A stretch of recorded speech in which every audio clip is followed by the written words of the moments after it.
बिस्मिल्लाहिर्रहमानिर्रहीम अस्सलाम वालेकुम बेटे। हमारे पास है नाउन वन की डिस्कशन। अच्छा, अब नाउन वन की डिस्कशन का सीन कुछ यूं है। देखिए, ये जो नाउन की टोटल हमने प्रैक्टिस करनी है, ये मैं आपको बता देता हूँ। ये हमने 3 एक्सरसाइजेज की करनी है और इनमें से हर एक्सरसाइज जो है वो 50 MCQs पे है। 3 एक्सरसाइजेज होंगी, 50 MCQs ईच है, यानी कि हमने नाउन के 150 MCQs की डिस्कशन करनी है। इनमें से आपने देखा होगा डिस्कशन टेस्ट 1 के नाम से, इससे पहले वाली वीडियो में हमने 20 MCQs जो हैं वो डिस्कस किए हैं। वो मैं अभी आपको बता दूंगा हमने कौन से किए हैं। अभी हम स्टार्ट जो कर रहे हैं वो एक्सरसाइज 1 से क्वेश्चन 1 स्पॉट द एरर के क्वेश्चन से हम क्या कर रहे हैं, स्टार्ट कर रहे हैं। देखें, हमारे पास है क्वेश्चन 1 के द मजिस्ट्रेट पास्ड ऑर्डर्स। अब सेंटेंस में जब एक वर्ब आ जाता है तो फिर लाजमी तौर पर हमें दूसरा बेटे क्या चाहिए होता है, हमें दूसरा क्या चाहिए होता है, सेंटेंस में नाउन चाहिए होता है। जब नाउन चाहिए तो हम ये पढ़कर आए हैं कि जब आप ऑर्डर लिखेंगे तो इसका मतलब है आप क्या लिख रहे हैं, वर्ब। और अगर आप इसके साथ एस का एडिशन कर देंगे तो एस का एडिशन करने पर ये क्या बन जाएगा, नाउन बन जाएगा। हमने डिस्कशन 1 में कुछ वर्ड्स पढ़े थे जिनके साथ हम एस लगाने से उनकी क्लास चेंज करते हैं। जैसे देखिए, हमारे पास वर्ड है समन, और अगर हम समन के साथ एस का एडिशन करेंगे तो समन का वर्ड एस लगाने से क्या बन जाएगा, वर्ब से बेटे क्या बन जाएगा, नाउन बन जाएगा। तो हमें सेंटेंस में ये पता होना चाहिए लाजमी तौर पर कि हमारे पास सेंटेंस में जो लिखा हुआ वर्ड है वो वर्ब है या नाउन है, और हमें नाउन चाहिए या वर्ब चाहिए। जैसे यहाँ पर एक वर्ब लिखा हुआ है तो दूसरा डेफिनेटली हमें क्या चाहिए, नाउन। तो इस सेंटेंस को करेक्ट करने के लिए हम ऑर्डर नहीं लिखेंगे, इस सेंटेंस को करेक्ट करने के लिए हमें ऑर्डर को रिप्लेस करना होगा किसके साथ बेटे, ऑर्डर्स के साथ। इसी तरह हमारे पास है क्वेश्चन 2। क्वेश्चन 2 में देखिएगा, ही डिड नॉट। जब डिड नॉट आता है तो डेफिनेटली नेगेटिव सेंटेंस में हम क्या लिखते हैं, एनी लिखते हैं, जो बिल्कुल अग्री करता है किसके साथ, डिड नॉट के साथ। मैंने आपको बड़ा डिटेल रूल पढ़ाया हुआ है कि जब भी आपके सेंटेंस में आपका सेंटेंस एफर्मेटिव होगा तो आपने याद रखना है आपने कौन सा वर्ड यूज करना है बेटे, सम। और अगर आपका सेंटेंस इंट्रोगेटिव है, नेगेटिव है, तो देन आपने कौन सा वर्ड यूज करना है, नेगेटिव इंट्रोगेटिव के लिए आपने कौन सा वर्ड बेटे यूज करना है, एनी। अब यहाँ पे चूंकि हमारे पास सेंटेंस नेगेटिव है तो उसके लिए हमने क्या किया, एनी यूज किया। इसमें हमें हमारे साथ कोई प्रॉब्लम नहीं है। प्रॉब्लम हमारे साथ यह है कि जब आप नेगेटिव सेंटेंस लिखते हैं तो फिर आप याद रखिएगा आप एनी के साथ प्लूरल नाउन नहीं लिखेंगे, बल्कि देन आप कौन सा नाउन लिखेंगे, सिंगुलर नाउन लिखेंगे, याद रखिएगा। इंट्रोगेटिव में आप एनी के साथ प्लूरल और सिंगुलर दोनों लिख सकते हैं, लेकिन अगर आपका सेंटेंस नेगेटिव है और नेगेटिव सेंटेंस के लिए आप एनी यूज कर रहे हैं तो आपने याद रखना है एनी के साथ आने वाला काउंटेबल नाउन हमेशा क्या होगा, आपके पास सिंगुलर होगा, आपने प्लूरल नाउन नहीं लिखना। लेकिन अगर आप इंट्रोगेटिव सेंटेंस लिख रहे हैं और इंट्रोगेटिव सेंटेंस के लिए आपने एनी लिखा तो उस सूरत में आप इसको सिंगुलर भी लिख सकते हैं और आप उसे प्लूरल भी लिख सकते हैं। लेकिन आपके पास नेगेटिव की सूरत में आपका सेंटेंस हमेशा एनी के बाद आने वाला नाउन का रहेगा, सिंगुलर रहेगा। तो हम यहाँ पर रीजंस नहीं लिखेंगे, इसे सिंगुलर बनाएंगे और सिंगुलर बनाने से ये हमारा सेंटेंस बेटे क्या होगा, करेक्ट हो जाएगा। यहाँ पर रीजंस की जगह पर क्या आएगा, रीजन आएगा। उसके बाद है हमारे पास क्वेश्चन नंबर 3। अब क्वेश्चन नंबर 3 में देखिएगा, अ फैमिली ऑफ 5 चिल्ड्रंस। हमारे पास वर्ड यहां पर क्या लिखा हुआ है, देखिए हम जब बोलते हैं चाइल्ड तो चाइल्ड सिंगुलर होता है और चाइल्ड का प्लूरल हमारे पास बेटे क्या होता है, चिल्ड्रन। ये 3 वर्ड्स आप याद रखिएगा, चिल्ड्रंस नहीं होता, क्या होता है, चिल्ड्रन। इसी तरह हमारे पास वर्ड होता है ऑक्स, और ऑक्स का प्लूरल हमारे पास बेटे क्या होता है, ऑक्सन। इसी तरह हमारे पास वर्ड होता है ब्रदर, जब आप रियल ब्रदर की बात करते हैं तो डेफिनेटली आप ब्रदर का प्लूरल क्या बनाते हैं, ब्रदर्स बनाते हैं। लेकिन जब आप रिलीजियस ब्रदर की बात करते हैं, सोशल ब्रदर की बात करते हैं, तो देन आप कौन सा वर्ड यूज करेंगे, ब्रदरन वर्ड यूज करेंगे। जिसे आजकल उर्दू में हमारी दुकानों के बाहर लिखा हुआ होता है ना बड़ा सारा, हाजी बरादरान, शेख बरादरान, भट्टी बरादरान, चौधरी बरादरान। ये जो बरादरान का वर्ड है ये असल में इंग्लिश का वर्ड है ब्रदरन। तो याद रखिएगा इन तीन वर्ड्स को। चाइल्ड का प्लूरल क्या होता है, चिल्ड्रन। ऑक्स का प्लूरल क्या होता है, ऑक्सन। और ब्रदर का प्लूरल क्या होता है, ब्रदरन होता है। और इसमें आपने कोई गलती नहीं करनी। चिल्ड्रन को आप मजीद चिल्ड्रंस नहीं बनाएंगे। चिल्ड्रन बनाएंगे तो बात क्या होगी बेटे, आपके पास गलत हो जाएगी। तो यहाँ पर चिल्ड्रन के वर्ड को हमें रिप्लेस करना होगा, किसके साथ रिप्लेस करना होगा, चिल्ड्रंस को चिल्ड्रन के साथ। उसके बाद है हमारे पास question number 4, please sit down, the manager is on the phone, he says he will probably see you in a few minutes. जब आप फ्यू लिख रहे हैं तो इसका मतलब आप क्या लिख रहे हैं, आप प्लूरल क्वांटिफायर लिख रहे हैं। प्लूरल क्वांटिफायर लिखेंगे तो इसके साथ आने वाला जो नाउन होगा इट मस्ट बी प्लूरल। जब प्लूरल है तो आपने याद रखना है आप मिनट नहीं लिखेंगे, आपको क्या लिखना होगा, मिनट्स लिखना होगा। उसके बाद नेक्स्ट क्वेश्चन है बेटे हमारे पास question 5, Smith agreed to remain with the company as a consultant for the next 10 year. अब यहां पर भी वही बात है, जब आप प्लूरल क्वांटिफायर लिखेंगे तो 10 के साथ ईयर नहीं आएगा, 10 के साथ आपको बेटे क्या लिखना होगा, ईयर्स लिखना होगा। देखिए समटाइम्स पेपर में ऐसा होता है कि क्वेश्चन में इतनी छोटी गलती लिखी हुई होती है, इतनी मामूली सी गलती लिखी हुई होती है कि हम उसको इग्नोर कर जाते हैं, हम उसे गलती समझते ही नहीं है। मतलब इस लेवल की छोटी गलती। उसकी रीजन क्या होती है कि जब आप एमटी कैट का पेपर देने जा रहे होते हैं ना, तो आपके ज़हन में जो दो बातें चल रही होती है ना, वो याद रखिएगा। उसमें पहली बात आपके पास ये होती है कि हमारे बच्चों के जहन में ये बात फंसा दी जाती है, डाल दी जाती है कि एमडी कैट दो चीजें हैं। एक, एमडी कैट बहुत मुश्किल है, डिफिकल्ट है, और दूसरा एमडी कैट क्या है जी, एक वर्ड इनके लिए बोला जाता है बड़ा जी, कंसेप्चुअल है। अब ये जैसे ही दो चीजें हम अपने दिमागों में बिठा लेते हैं ना, तो बच्चे क्या करते हैं, बच्चे पहले से ज़हन बना के बैठे हुए होते हैं कि हमें जो पेपर में आना है वो मुश्किल होना है, वो कंसेप्चुअल होने वाला है। तो ऐसा बिल्कुल नहीं है। समटाइम्स इस तरह की छोटी सी गलती आती है कि शायद हो सकता है पेपर में आपको 10 ईयर लिखा हुआ हो और आप उसे बोदर ही ना करें। तो याद रखिएगा पेपर में छोटी सी छोटी गलती भी हो सकती है, बड़ी से बड़ी गलती भी हो सकती है।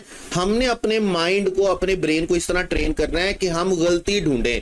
ये छोटी बड़ी गलती वाला कॉन्सेप्ट हमारे ध्यान में नहीं होना चाहिए। डिफिकल्ट और आसान और मॉडरेट वाला कॉन्सेप्ट हमारे ध्यान में बिल्कुल नहीं होना चाहिए, याद रखिएगा।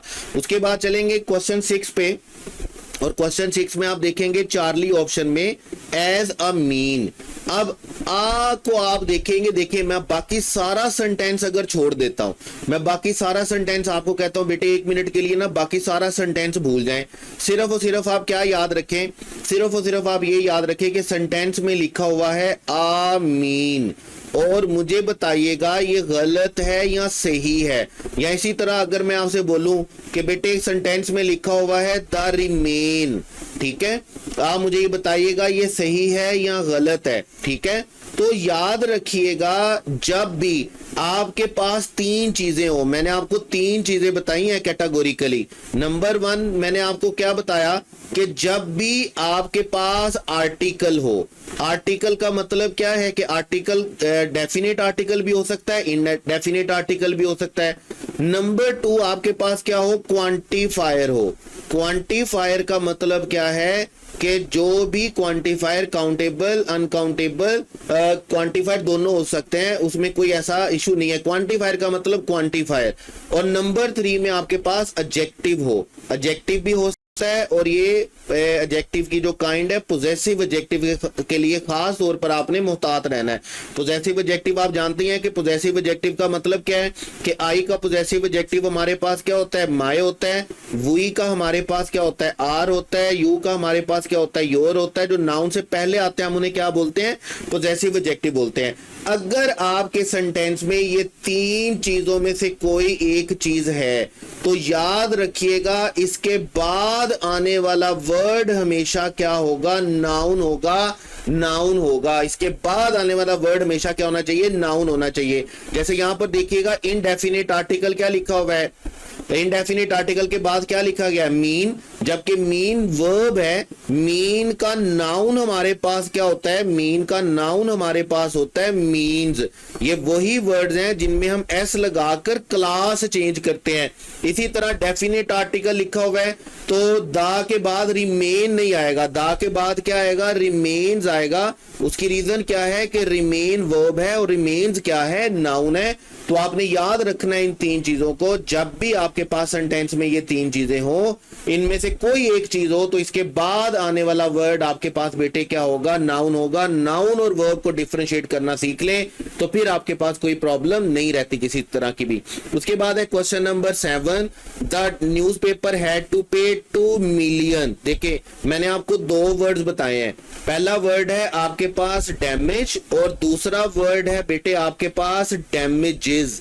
देखिए डैमेज का मतलब आपके पास क्या होता है, जब आप कोई फिजिकल लॉस की बात कर रहे होते हैं ना, जब आप फिजिकल लॉस की बात कर रहे होते हैं तो ऐसी सूरत में हम उसे क्या बोलते हैं, डैमेज। और जब आप फाइनेंशियल लॉस की बात कर रहे होते हैं तो फाइनेंशियल लॉस के लिए हम उसको बेटे क्या बोलते हैं, फाइनेंशियल लॉस के लिए हम क्या बोलते हैं, डैमेजेस बोलते हैं। लाइक अगर फर्ज करें मैं कहता हूं यार मेरी गाड़ी ठुक गई है, मेरा बड़ा नुकसान हुआ है, तो मैं क्या बोलूंगा, डैमेज। लेकिन अगर मैं बोलता हूं मेरी गाड़ी ठुक गई है और मेरा 50,000 का नुकसान हुआ, मैं जैसे ही पैसों की बात करूंगा ना, तो पैसों की बात जैसे ही होगी तो मुझे डैमेजेस वर्ड लिखना है। जैसे यहां पे आप देख रहे होंगे सेंटेंस में आपके पास लिखा हुआ है $2 मिलियन।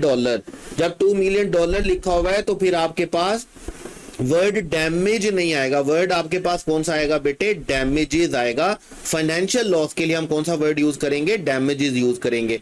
उसके बाद है हमारे पास question number 8, there has been an increase in the number of traffic. देखिए जब भी आपके सेंटेंस में कोई भी क्वांटिफायर लिखा हुआ हो, मैंने आपको पूरे का पूरा टेबल बताया है, पूरे का पूरा हमारा एक लेक्चर मौजूद है क्वांटिफायर के ऊपर। एक तरफ हमारे पास काउंटेबल क्वांटिफायर है और काउंटेबल क्वांटिफायर कौन से हमारे पास, फ्यू है, आ फ्यू है और क्या है, दा फ्यू है। और दा फ्यू के साथ हमारे पास क्या था, नंबर है और नंबर के साथ हमारे पास क्या है, मैनी।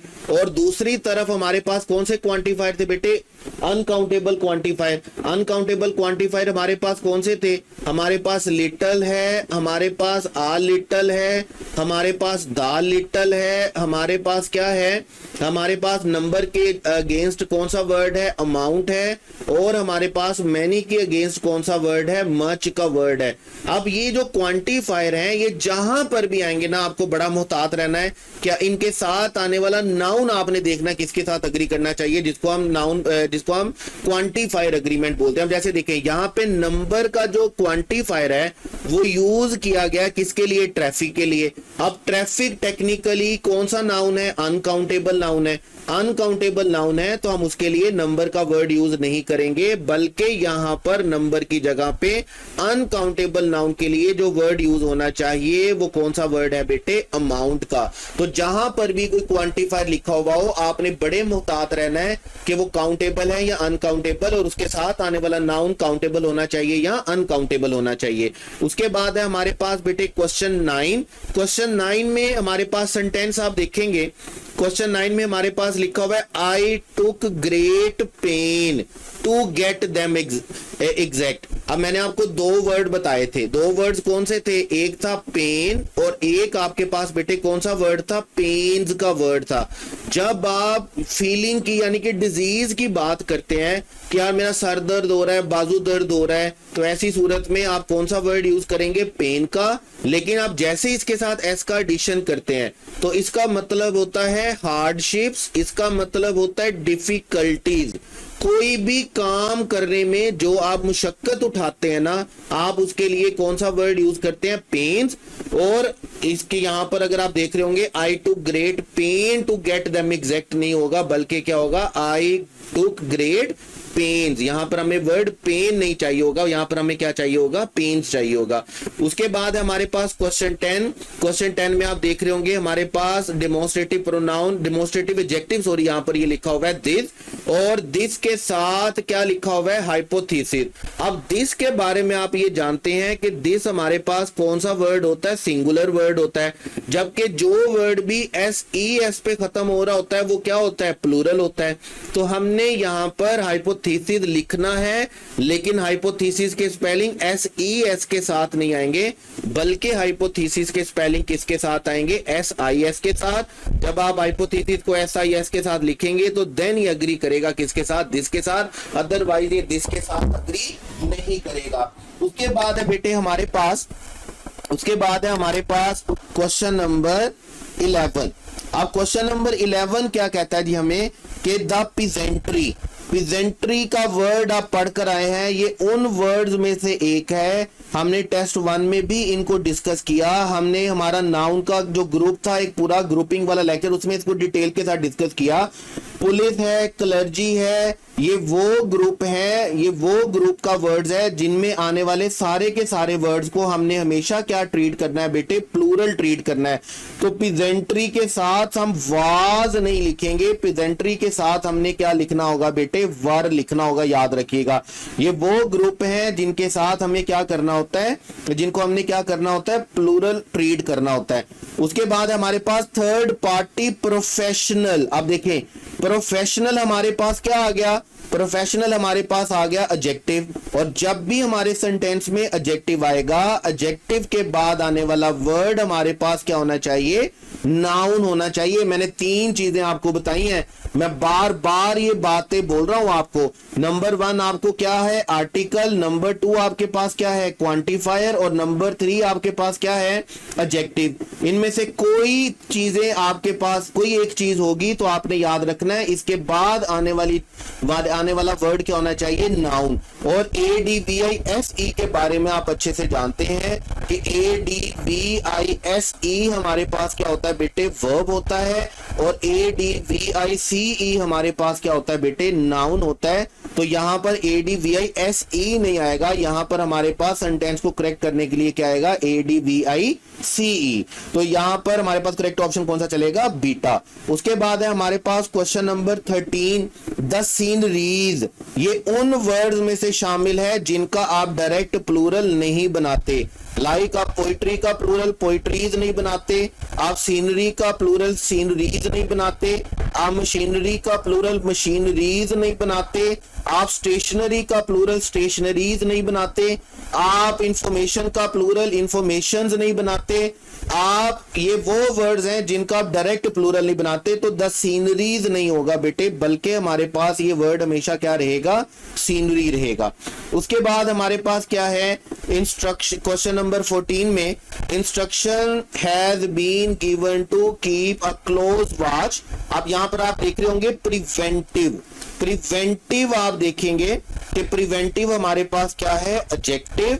जब आप एडजेक्टिव लिखेंगे तो इसके बाद आने वाला वर्ड क्या होना चाहिए? नाउन। और जिस तरह हमने कहा मीन वर्ब होता है, मीन्स नाउन होता है, इसी तरह हमने कहा रिमेन वर्ब होता है और रिमेन्स नाउन होता है। इसी तरह आपने याद रखना है बेटे, मेयर जो होता है वो वर्ब होता है, और जब आपने इसको नाउन बनाना हो तो नाउन बनाने के लिए आप इसके साथ क्या करेंगे? एस का एडिशन करेंगे। तो यहां पर हम प्रिवेंटिव मेयर का वर्ड यूज नहीं करेंगे, बल्कि क्या यूज करेंगे? Preventive mayor. इसके साथ आपको क्या करना होगा? एस लगाकर इसे क्या बनाना होगा? नाउन बनाना होगा। तो यहां पर एक और बात देख लीजिएगा कि जो दो वर्ड भी नाउन में हम जितनी बात कर रहे हैं ना, हम सिर्फ नाउन में कंसंट्रेट कर रहे हैं तीन चीजों को। नंबर वन, हम क्या कंसंट्रेट कर रहे हैं कि हमें ये पता चल जाए कि हमने नाउन और वर्ब में से क्या वर्ड यूज करना है, हमें डिफरेंस पता चल जाए। नंबर टू, हमने सिंगुलर ट्रीट करना है या प्लूरल ट्रीट करना है। और नंबर थ्री, हमने उनके साथ क्वांटिफायर कौन सा यूज करना है। असल में जो आप पूरे का पूरा नाउन्स पढ़ते हैं ना, तो बिलीव मी चार चीजों के लिए पढ़ते हैं। तीन चीजें ये हो गई, और फोर्थ चीज जो सबसे ज्यादा इंपॉर्टेंट है, जो हम आगे जाकर इसको डिटेल से पढ़ने वाले हैं, वो हमारे पास क्या होगी, आर्टिकल है। नाउन आप पढ़ रहे होते हैं चार चीजों के लिए, ये देखने के लिए कि हमें नाउन कहां पर यूज करना है, वर्ब कहां पर यूज करना है, इसको सिंगुलर ट्रीट करना है, प्लूरल ट्रीट करना है, क्वांटिफायर कौन सा आएगा और इसके साथ आर्टिकल आएगा या नहीं आएगा, या कौन सा आर्टिकल आएगा। तो यहां पर मेयर को आप रिप्लेस करेंगे किसके साथ, मेयर्स के साथ। उसके बाद है Roberts have spent many of his working life. अब देखिए यहां पर हमारे पास नाउन क्या है, वर्किंग लाइफ, और क्वांटिफायर कौन सा लिखा हुआ है, मैनी। मैनी का वर्ड लाइफ के साथ अग्री नहीं करता, यहां पर spent many of his working life नहीं होगा, बल्कि क्या होगा, much of his working life. यहां पर हमें देखना है कि हमारा क्वांटिफायर अग्रीमेंट करेक्ट नहीं है, क्योंकि हमारा नाउन क्या है, अनकाउंटेबल, उसके लिए हमें क्वांटिफायर भी क्या चाहिए, अनकाउंटेबल चाहिए।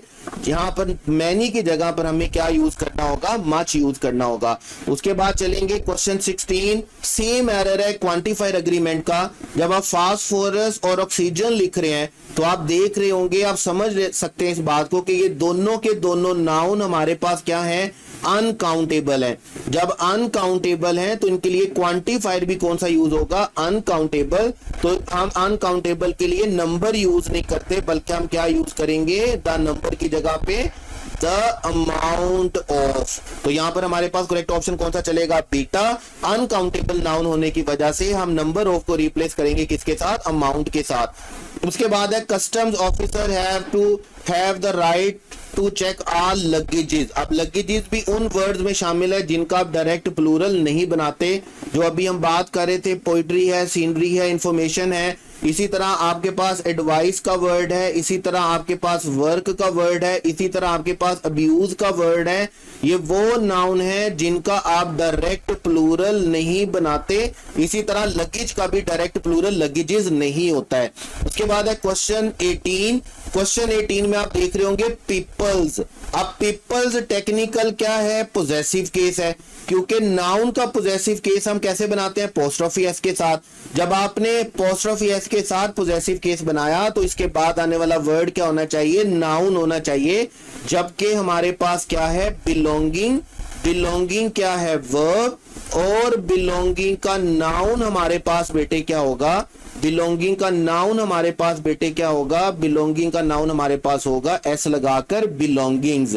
तो यहां पर बिलोंगिंग नहीं आएगा क्योंकि पहले पोजेसिव केस लिखा हुआ है, यहां पर हमें बिलोंगिंग्स लिखना है, नाउन लिखना है। उसके बाद आपके पास question 19, the hair removed by the comb. अब removed by the comb, here मैंने आपको क्या बताया, हमने पूरा एक रूल पढ़ा इससे रिलेटेड बड़े डिटेल के साथ। हमने कहा हेयर वो वाहिद नाउन है जो सेंटेंस में अनकाउंटेबल भी है और सेंटेंस में काउंटेबल भी हो सकता है।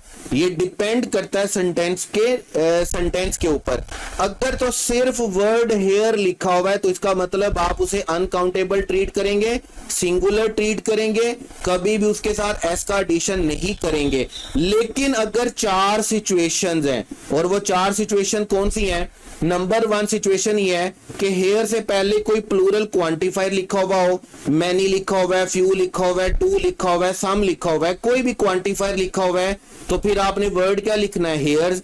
अगर आप फॉलन हेयर की बात करेंगे जो टूट के किसी जगह पर गिरे हुए होंगे, तो फिर भी आप कौन सा वर्ड यूज करेंगे, हेयर्स का। अगर आप कोई स्पेसिफिक बॉडी पार्ट की के हेयर की बात करेंगे, स्पेसिफिक बॉडी पार्ट के हेयर की बात करेंगे तो फिर भी आप हेयर्स का वर्ड यूज करेंगे। और अगर आप किसी जगह पर पड़े हुए अलहदा हुए, जैसे यहाँ पर एनिमल के बालों की बात करेंगे, तो देन आप अगेन उसको क्या ट्रीट करेंगे, हेयर्स लिखेंगे, हेयर नहीं लिखेंगे। जैसे यहाँ पे कंघी में अटके हुए बालों का मतलब क्या है कि यहाँ पर हम हेयर का वर्ड यूज नहीं करेंगे, यहाँ पर हम कौन सा वर्ड यूज करेंगे, हेयर्स। यहाँ पर हम उसके साथ एस का एडिशन भी करेंगे और आप देख रहे होंगे कि हम उसको ट्रीट भी किसके तौर पर करेंगे, प्लूरल के तौर पर करेंगे। तो ये हेयर का पूरा रूल है। इन 4 सूरतों में हेयर हमारे पास क्या ट्रीट होता है बेटे, प्लूरल ट्रीट होता है, काउंटेबल ट्रीट होता है, हमने इसके साथ एस का एडिशन करना होता है। और अगर ये 4 सिचुएशन नहीं होती, सेंटेंस में जस्ट हेयर का वर्ड लिखा हुआ है, तो फिर हम इसे क्या ट्रीट करेंगे, सिंगुलर ट्रीट करेंगे। उसके बाद है हमारे पास क्वेश्चन 20 वाइल। अच्छा जी, हमारे पास चलता है द रिमेन। अब वही बात है कि 1 मिनट के लिए अगर मैं आपसे कहूं कि आप पूरा सेंटेंस भूल जाएं, कुछ नहीं लिखा हुआ पूरे सेंटेंस में, मैं आपको सिर्फ ये बोलूं कि सेंटेंस में लिखा हुआ है द रिमेन, और मुझे फटाफट से बताएं कि द रिमेन ठीक होगा या गलत होगा। तो जैसे ही आप आर्टिकल देखेंगे ना, आपको आर्टिकल से पता चल जाना चाहिए कि आर्टिकल के बाद आने वाला वर्ड क्या होना चाहिए बेटे, नाउन होना चाहिए। जबकि रिमेन क्या होता है, रिमेन वर्ब होता है। इसको ठीक करने के लिए हमें रिमेन की जगह पर क्या लिखना होगा, रिमेन्स लिखना होगा। ये रिमेन का वर्ड आपके पेपर में 2-3 दफा आ चुका है, इसको अच्छे से याद रखिएगा। और इसके बारे में दूसरी बात जो आपने याद रखनी है वो ये याद रखनी है कि इसको आपने हमेशा हमेशा हमेशा क्या ट्रीट करना है, प्लूरल ट्रीट करना है, याद रखिएगा। अच्छा, अब यहां तक हमारे 20 एमसीक्यूज मुकम्मल हुए हैं फर्स्ट एक्सरसाइज के। और इसके बाद के जो 20 एमसीक्यूज है ना, 21 से लेके 40 तक, ये मैंने आपको करवा दिए हैं। पता कहां पे करवाए हैं, इससे पहले जो डिस्कशन अपलोड हुई है लेक्चर 1 में, ठीक है। तो ये टोटल 50 एमसीक्यूज है। 20 मैं इनमें से आपको पहले करवा चुका, 20 मैंने अभी करवा दिए। अभी हम 10 एमसीक्यूज और डिस्कस करेंगे तो हमारी नाउन की फर्स्ट एक्सरसाइज यानी कि 50 एमसीक्यूज हमारे मुकम्मल हो जाएंगे। और मैं आपको दोबारा बता दूं कि हमने नाउन की 3 एक्सरसाइजेज को डिस्कस करना है जो कि 50 एमसीक्यूज ईच है, और हमने 150 एमसीक्यूज को डिस्कस करना है। तो क्वेश्चन नंबर 41 देखिएगा। Question 41, a number of people. आप रूल पढ़कर आए हैं कि आ नंबर ऑफ की सूरत में आपने क्या ट्रीट करना होता है, प्लूरल, और द नंबर ऑफ की सूरत में आपने क्या ट्रीट करना होता है, द नंबर ऑफ की सूरत में आपने क्या ट्रीट करना होता है बेटे, सिंगुलर ट्रीट करना होता है। तो याद रखिएगा, जब आपने लिखा आ नंबर ऑफ पीपल, तो आ नंबर ऑफ पीपल के लिए आपको क्या लिखना है, हैव। करेक्ट ऑप्शन आपके पास बेटे कौन सा चलेगा, करेक्ट ऑप्शन इज बीटा। उसके बाद लेकिन इसके साथ एक और बात भी आपने याद रखनी है, अगर आ नंबर ऑफ हो, द नंबर ऑफ हो, और हमने इसका क्या रूल पढ़ा, इनके पास रिलेटिव प्रोनाउन आ जाए, तो फिर हमने आ नंबर दा नंबर दोनों की सूरतों में इसको क्या ट्रीट करना है, प्लूरल ट्रीट करना है। हमने डिटेल के साथ क्वांटिफायर लेक्चर में इस बात को पढ़ा था। उसके बाद हमारे पास अ ग्रुप ऑफ अस, इसको सर्कल कर लीजिएगा, इसको स्टार कर लीजिएगा, याद रखिएगा। दिखने में, पढ़ने में, सुनने में ऐसा लगता है कि अ ग्रुप ऑफ अस को हमें सिंगुलर ट्रीट करना चाहिए, लेकिन याद रखिएगा आपने इसको सिंगुलर ट्रीट नहीं करना, आपने इसको प्लूरल ट्रीट करना है। A group of us is नहीं होगा, बल्कि क्या होगा, a group of us are होगा। मैं दोबारा बोल रहा हूं, आपको दिखने में, पढ़ने में, सुनने में ऐसा लग रहा होगा कि आपको इसे प्लूरल ट्रीट करना चाहिए, जबकि आपने इसको प्लूरल सिंगुलर ट्रीट करना चाहिए, जबकि आपने इसको सिंगुलर ट्रीट नहीं करना, आपने इसको क्या ट्रीट करना है, प्लूरल ट्रीट करना है। उसके बाद है हमारे पास क्वेश्चन 43, हाफ ऑफ हर। जब हाफ ऑफ आ जाता है तो ये वो उन एक्सप्रेशन में से है जिनके साथ आने वाले नाउन पर डिपेंड करता है। जैसे हमारे पास नन का वर्ड है, जैसे हमारे पास मोस्ट का वर्ड है, जैसे हमारे पास कोई परसेंटेज आ जाती है, हेयर आ जाता है, देयर आ जाता है, तो हम क्या करते हैं, हम इनके साथ आने वाले नाउन को देखते हैं। अगर इनके साथ आने वाला नाउन सिंगुलर होता है तो हम इसे क्या ट्रीट करेंगे, सिंगुलर। और अगर इसके साथ आने वाला नाउन प्लूरल होता है तो बेटे हम इसे क्या ट्रीट करेंगे, प्लूरल ट्रीट करेंगे। तो यहां पर हाफ ऑफ आवर स्टूडेंट क्या आएगा, डोंट अंडरस्टैंड। करेक्ट ऑप्शन हमारे पास कौन सा चलेगा, करेक्ट ऑप्शन हमारे पास चलेगा बीटा। उसके बाद है question 44, 10 miles dash a long way to walk. तो जब इनडेफिनेट आर्टिकल यूज हो जाता है सेंटेंस में, तो इनडेफिनेट आर्टिकल यूज होने के बाद शक की कोई गुंजाइश ही नहीं रहती कि हमने इसको सिंगुलर ट्रीट करना है या प्लूरल ट्रीट करना है। सिंपल सी बात है, इनडेफिनेट आर्टिकल होने का मतलब ही क्या है कि हम इसको क्या ट्रीट करेंगे, सिंगुलर। तो करेक्ट ऑप्शन बेटे हमारे पास कौन सा चलेगा, करेक्ट ऑप्शन इज अल्फा। उसके बाद है question 45, one of my friends. देखें, हम जब सब्जेक्ट वर्ब अग्रीमेंट के रूल्स पढ़ेंगे ना, सब्जेक्ट वर्ब अग्रीमेंट के जब रूल्स पढ़ेंगे, नाउन हम कंप्लीट कर चुके हैं, प्रोनाउंस हम कंप्लीट कर चुके हैं, अब हमने सब्जेक्ट वर्ब अग्रीमेंट के रूल्स पढ़ने हैं। वैसे अगर मैं अपनी मर्जी की बात करूं तो मैं ये चाह रहा था कि हम पहले नाउन, प्रोनाउन और सब्जेक्ट वर्ब अग्रीमेंट के रूल्स पढ़ने के बाद फिर इन तीनों की प्रैक्टिस करते। पहले हम नाउन की प्रैक्टिस करते, प्रोनाउन की प्रैक्टिस करते, फिर सब्जेक्ट वर्ब अग्रीमेंट की प्रैक्टिस करते, तो बिलीव मी इसकी एफिशिएंसी 10,000 गुना बढ़ जाती। लेकिन चूंकि अभी हम उन दिनों में लेक्चर रिकॉर्ड कर रहे हैं जिनमें हमारे पास टाइम कम है, और मैं कोशिश कर रहा हूं कि हम कम से कम टाइम में ज्यादा से ज्यादा कन्वे कर सके, तो हमें ज्यादा से ज्यादा एमसीक्यूज डिस्कस करने हैं, इसलिए हमने पहले नाउन को किया। लेकिन अगर आप बाद में कभी ये देख रहे हैं, ठीक है, तो याद रखिएगा पहले आपने नाउन पढ़ना है, प्रोनाउन पढ़ना है, सब्जेक्ट वर्ब अग्रीमेंट पढ़ना है, फिर आपने डिस्कशन पे जाना है नाउन की, प्रोनाउन की और सब्जेक्ट वर्ब अग्रीमेंट की। उसके आप यहां पर मैं आपको थोड़ा सा बता देता हूं कि जहां कहीं पर भी वन ऑफ आ जाएगा तो उसके साथ आने वाला नाउन हमेशा क्या होगा, प्लूरल। लेकिन आपने उसको ट्रीट किसके तौर पर करना है बेटे, याद रखिएगा सिंगुलर के तौर पर ट्रीट करना है। ये वन के साथ आपके पास गालबन 6 रूल्स हैं जो हमने बड़ी डिटेल के साथ पढ़ने हैं। कौन से लेक्चर में, सब्जेक्ट वर्ब अग्रीमेंट के लेक्चर में। तो अभी फिलहाल के लिए आप इतना याद रखें, सब्जेक्ट वर्ब अग्रीमेंट वाले लेक्चर में आप बाकी 5 रूल्स इसके पढ़ लीजिएगा। वन ऑफ माय फ्रेंड्स को जब आप ट्रीट करेंगे तो सिंगुलर ट्रीट करेंगे, प्लूरल ट्रीट नहीं करेंगे। इस वजह से यहां पर आपके पास करेक्ट ऑप्शन बेटे कौन सा होगा, अल्फा। उसके बाद है नोबडी। जब नोबडी आ गया, समवन आ गया, समबडी आ गया, ये वो इंडेफिनेट प्रोनाउंस हैं जिनको हमने हमेशा क्या ट्रीट करना है, सिंगुलर ट्रीट करना है। तो नोबडी लाइक नहीं आएगा, लाइक्स तो कोई वर्ड ही नहीं होता, लाइकिंग के साथ कोई टेंस कंप्लीट नहीं होता। करेक्ट ऑप्शन हमारे पास नोबडी के लिए बेटे कौन सा चलेगा, लाइक, सिंगुलर के लिए सिंगुलर वर्ब। उसके बाद है मिलिट्री बेसिस। अब याद रखिएगा जब बेसिस की बात होती है ना, तो जो आर्मी की बेस होती है ना, हम उसका प्लूरल कैसे बनाते हैं, BACES के साथ, BASES के साथ, BASIS के साथ मिलिट्री बेस का सिंगुलर भी नहीं बनता, याद रखिएगा। तो बेसिस आएगा पहली बात, और बेसिस आएगा तो बेसिस वाज नहीं आएगा, बल्कि क्या आएगा, बेसिस वर आएगा। तो करेक्ट ऑप्शन आपके पास बेटे कौन सा चलेगा, डेल्टा। उसके बाद है क्वेश्चन 48, मेमोरेंडम और मेमोरेंडा। सिंपल है, फॉरेन लैंग्वेज जो प्लूरल हमने पढ़े तो उसमें आपने पढ़ा होगा कि मेमोरेंडम क्या होता है, सिंगुलर, और मेमोरेंडा क्या होता है, प्लूरल। तो जब आप प्लूरल लिखेंगे तो मेमोरेंडा के साथ आप वास तो लिख नहीं सकते, और जब आप सिंगुलर लिख रहे हैं तो मेमोरेंडम के साथ आप वर नहीं लिख सकते। और दूसरी बात है मेमोरेंडा हैव नहीं होगा, बल्कि हमें टेंस के लिए हैव की जगह पर क्या लिखना होगा, वास। तो करेक्ट ऑप्शन हमारे पास क्या होगा, करेक्ट ऑप्शन हमारे पास क्या होगा, बीटा।